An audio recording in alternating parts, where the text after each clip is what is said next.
बड़ा नुकसान, आप अपने 15 मिनट के लाइव में 14.5 मिनट हगते हैं। 14.5 मिनट में से 1 भी मिनट अगर मैंने पकड़ लिया ना तो फिर पकड़ के कैसी अपमानजनक बातें कर रहा है लड़का ये। छोड़िए, नहीं बोलूंगा, लोग बोलते हैं फिर आप शब्द बोलता है, लेकिन 1 मिनट आप तो बोलते हैं कि आपको गालियों से नफरत नहीं है, गालियां सुनना अच्छा लगता है। क्या बोला तूने? अरे सही बोला, ये सुनो। हमारे यहाँ का गाली जो होता है आप सुनिए कितना मजा आता है, हमारे जो माँ बहन गाली। पवन सिंह बॉलीवुड में, आपका बॉलीवुड में।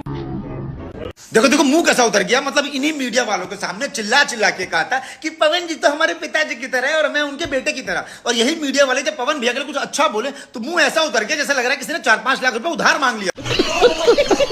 कहाँ बॉलीवुड में गए हैं वो? कहाँ बॉलीवुड में गए वो? एक बात बता, वो जो स्त्री 2 का काटी रात सॉन्ग आया वो तेरे फूफा के लड़के ने गाया कि उन्होंने ही गाया? हमारे भारत में अगर कोई एक बार बॉलीवुड में काम कर ले तो उसी को कहते हैं बॉलीवुड में जाना। तेरे डिक्शनरी में क्या कहते हैं ये हमें नहीं पता। बॉलीवुड में गाना गा रहे हैं वो, अभी एक फिल्म आई स्त्री 2 काफी हिट किया उन्होंने। हाँ, अच्छी बातें हैं, एज ए सिंगर उनको इस्तेमाल किया। अच्छा, मतलब कि रणबीर कपूर अपने पिक्चर में काम कर रहा है तो उसको इस्तेमाल किया जा रहा है, अरिजीत सिंह एक गाना गा रहा है तो उसको इस्तेमाल किया जा रहा है, तू इतने दिन से भोजपुरी में ऐसी तैसी करवा रहा है, तुझे इस्तेमाल किया जा रहा है। इसीलिए स्टार्टिंग में बोला था कि भगवान ने मुंह दे दिया है पर कब कहां कैसे खोलना है ये नहीं पता। बात तो सही है। इतनी जद्दोजहद करने के बाद जब मेरा कुछ नहीं उखाड़ पाए तो अब लेकर के आए ये तोतले चुटपुटिया बम को। विशाल सिंह, अरे खराब अंगूर का दाना बोल। तुम के सारी भैया खिलाफ बोलना बंद कर दो, बंद कर दो, बंद कर दो। नहीं तो लेंदे, नहीं तो लेंदे, नहीं तो लेंदे।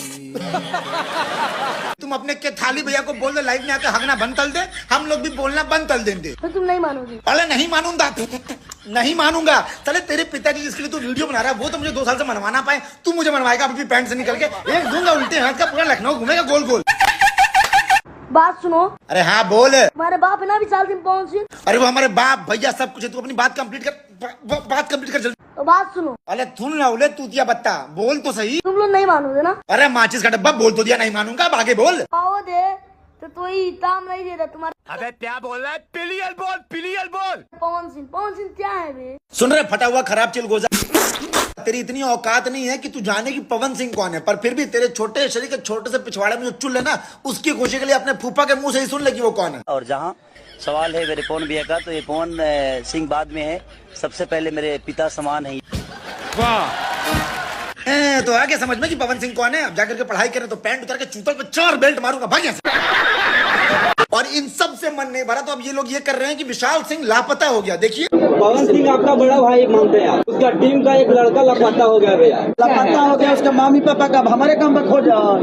अरे हमारे स्टारों के स्टार हमारे खेसारी भैया, आप मुझे मत खोजो, मैं बिल्कुल सही सलामत हूँ। पिछले 2.5 साल से बॉम्बे में एक ही जगह पे रह रहा हूँ और पिछले 2 साल से आप और आपकी पूरी टीम मेरा कुछ नहीं उखाड़ पाई है, तो मुझे खोजने से अच्छा है कि आप अपने बॉलीवुड में करियर खोजो।